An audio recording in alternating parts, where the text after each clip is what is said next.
I'm going to walk you through how I made this three-tiered skirt. Welcome, I do sewing and DIY related content, and today I'm going to be talking to you about how I made this very flowy three-tiered skirt. Now, for this, my cousin had asked for this very in style three-tier flowy skirt made from cotton gauze material. Now, for this double cotton gauze, there is a video on how to sew with that, and I'll link that in case you're interested.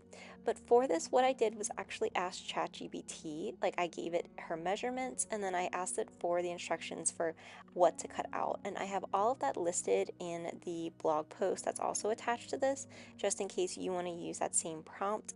Basically, though, you're going to be cutting out 3 layers. So one for that top layer, then the middle, and then bottom layer, as well as a waistband. Now, I also did add a lining, so I had to cut that out as well.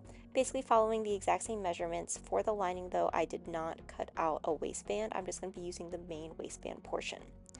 For this skirt, I did add some pockets, so there is a free pattern piece available if you want this pocket as well. So for that, you're going to be cutting out 4 pieces of the pocket. I used the lining material since I had it on hand and there was a little bit extra. Once you get all of your pieces cut out, you'll have those 4 pieces for the pocket, and then you'll have all of the pieces for your tiers. Now, depending on how you cut these out, you are going to want to split them in half so that you'd have like the front tier and the back tier for all 3 layers for both the exterior of the skirt as well as the lining. So, and the reason we're doing this is going to make it a lot easier for us when it comes time to doing the gathers to know sort of where the edges for our skirt is going to be. So I just went through and cut up all of that so that I could have them all divided. And then once I had them divided, what it's actually then time to do is to match those edges we just cut, and then we're going to be just sewing them up along the sides for the bottom 2 tiers of the skirt. And then you can also do this for the top tier for the lining, but do not sew up the top tier for the exterior fabric yet because we need to add in the pockets. So I just went through and just sort of matched all of these together. Once they were all matched up, I then took it over to my sewing machine and just did a straight stitch, being sure to backstitch at the beginning and end for each of those. You're then going to have a nice little edge all sewn up. I would highly recommend going through and doing some edge finishing. I'm specifically going to be using my serger. If you don't have a serger though, you could definitely use pinking shears or like a zigzag stitch on your sewing machine. I'm also just going through and serging up all 4 pieces of the pocket so that it's a lot cleaner and neater. And then once I have those complete, we can then start the process of inserting our pocket into that top tier. So now match the straight edges of the pocket with the straight edge of your side tier together with right sides together. And then I'm just measuring how far down I go. I went about 1.5 inches down, and then for the bottom portion it ends up being around 2 inches or so.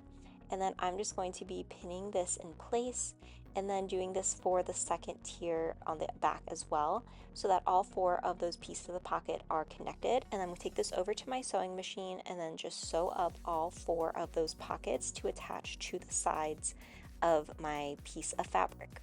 Once I have that done, I am going to use my serger just to clean up those raw edges as well so that it can be nice and neat. Once I have all of this together, I'm then going to be matching with right sides together those 2 pieces of the pocket, and then I am going to be pinning all the way around the pocket, being sure not to catch the actual like opening where you put your hand in, but just all the way around from the top going all the way down to that curve, and then repeating this for the second side of the pocket too, so that both pockets can then be installed. And then I'll take this over to my sewing machine. You can see I've also just marked where I would be sewing the rest of that tier. This is going to allow you to have your pocket fully in place as well as sew up your pocket. So once this is done, we have that top tier completed for our skirt and the pockets are installed. So now what's time to do is we need to do a lot of gathering stitches. So for all of those tiers that we've just made, you're going to be doing a gathering stitch at the top of each tier for both the outside of your skirt as well as the lining. And then we would basically be combining all of these together through that gathering. So for the gathering stitch, you want to increase your stitch length to 5.0, and then you're going to be doing 2 rounds of those basting stitches. So that's what a gathering stitch is.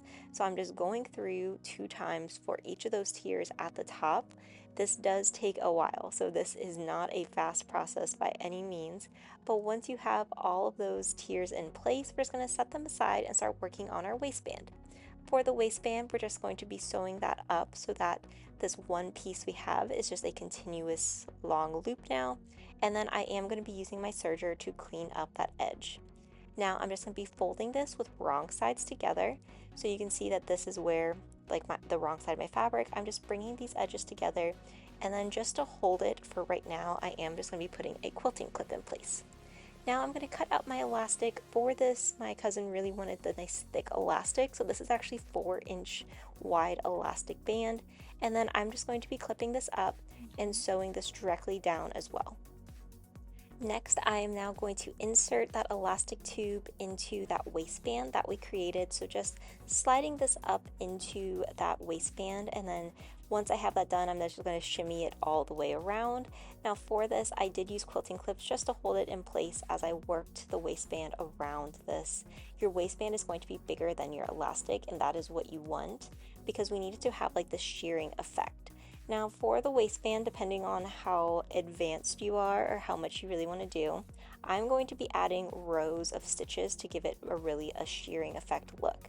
What you could do is you could leave it like this and just sew this waistband into your top tier after you gather it. So you could skip to the video where we just start gathering everything if you want to make it a little easier. I'm going to be adding about 6 or 7 rows of stitches into this. I'm going to be starting about a 1/2 inch away from the top, and then I'm going to be sewing all the way through.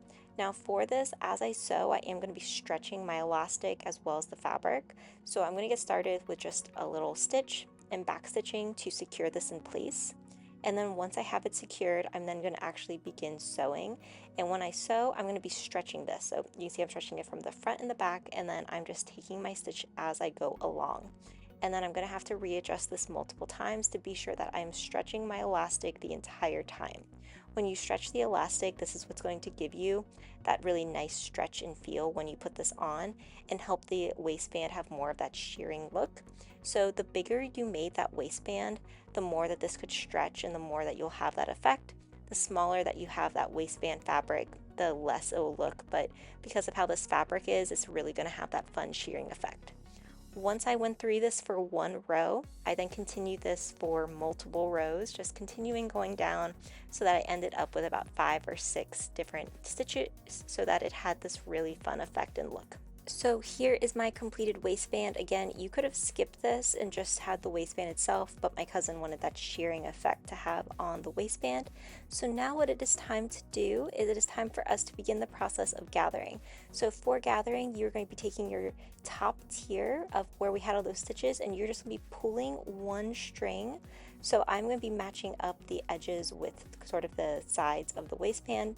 And then you're going to be pulling one string that comes from that tier that we had for all those stitches and just very carefully pull it, and then you'll see that your fabric's going to start to gather. So mine here is gathering. I'm just pulling one of those bobbin strings, pulling it along the way until the size matches the size of the waistband. And then I'm just clipping all of this into place so that it can be the correct size, and then it has this really fun gathering flowy effect. Once I have all that in place, I'm repeating it for the back of the tier as well. Now everything is matched up. I have all of these in place. I'm just sewing it onto one piece of the waistband. So you can see I have the front of the waistband, the elastic, and then the back. So I am just sewing this into one piece of the fabric. I am not going to be sewing into the elastic or the back of that waistband portion. And then I'm just going to go through using a straight stitch and sew all of this into place. So I have reduced my stitch length back to the normal stitch length, and I'm just going through and very carefully sewing all of this. As you'll see, this does take some time. You do want to be careful that you're not sewing into any fabric that you're not supposed to, but once you get all of it sewn, I'm then going to go through with my serger just to clean all of this up and give it a really nice and neat look. If you don't have a serger, you can use a zigzag stitch or pinking shears at this point as well. Once I have that done, here is what the waistband looks like attached into that first tier of the fabric. So everything is now complete for the first tier, and now we're going to be repeating those same steps for the second tier as well as the bottom tier. So doing that gathering to make sure that the tier matches the same size as the bottom portion of our first tier, and then combining them together using the sewing machine. This is a very, very repetitive process. It's not hard, it just takes a little bit of time to go through, sew in that together, and then serge it, and then you'll have 2 tiers, and then just repeating that for the third tier as well. Once you have that done, all 3 tiers of your skirt will be complete. Depending on the color of fabric you chose, you may be able to get away without a lining, but this is what my skirt now looks like, so I need to repeat all of those same steps for the lining as this fabric is very sheer. I'm actually going to be doing this in the reverse way, where I'm going to start with the biggest tier and then gather it to that middle and then build the lining as I go up. I just found this slightly easier, and once I had it all complete, it was then time for us to join it to the waistband. Now for the waistband, you're going to have a piece of that waistband that has not been sewn into, so the back or like the inside of it, and you're going to be joining that with right sides together with your lining fabric. So doing that exact same repetitive gathering process, just being sure it fits into that piece of the waistband so that you can go through, do the gathers, make sure it fits in there, and then pin everything up. So again, a very repetitive process as far as a lot of the skirt uses the exact same techniques, but it does take a little time to go through. So if you're somebody who is a little bit more impatient, this may not be the project for you, just because there is so much fabric, you're doing so many gathers and so many stitches. I went through a lot of thread with this as well, so just be prepared that it does take some time. Once you have all of it nice and placed in though, we can then go through and just take that seam all the way around. The lining really does help this have such a nice clean effect. So I'm just going to go through now, sew all of this in place, being very careful that I'm not sewing through any fabric that I shouldn't be, and then I will serge this as well. So last but not least, you just have to do some hems. So you do the hem for the lining as well as the hem for the outside of your fabric. You could choose to do a rolled hem. I just serged everything and then just folded this up about 1/2 of an inch to give it a really nice and clean look. This is what my skirt looks like though, all complete. I did make one in white and one in black. I think they turned out really nice. The waistband looks so nice and clean. Again, if you're more of a beginner, I'd highly recommend skipping a lot of those like shearing looking stitches and just adding the waistband in.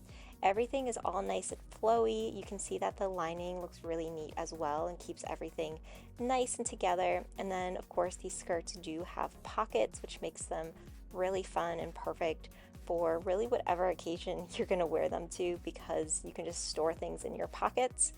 I had a lot of fun making these. I think that this fabric is so nice and soft and smooth. I'm also still just obsessed with how nice and neat the inside of the skirt looks. This is really a project where the inside looks just as nice as the outside. Now, I did make these in my cousin's measurements, and she is much smaller than I am, so I will not be trying these on. I'm going to hold this up. When I did this, though, I saw the cat was leaving the room, so that was just a funny little moment. Again, there is a full blog post with even more details on how I got the measurements in case you are interested as well. You can ask ChatGPT to put your measurements in, and then it will provide how much fabric you would need for each. For these skirts, I used about 2 yards of fabric for the outside as well as 2 yards of fabric for the lining. And then there is that free pattern piece for the pocket in case you are interested. If you enjoyed this video, be sure to like, comment, and subscribe, and let me know what you want to see next. Thanks for watching.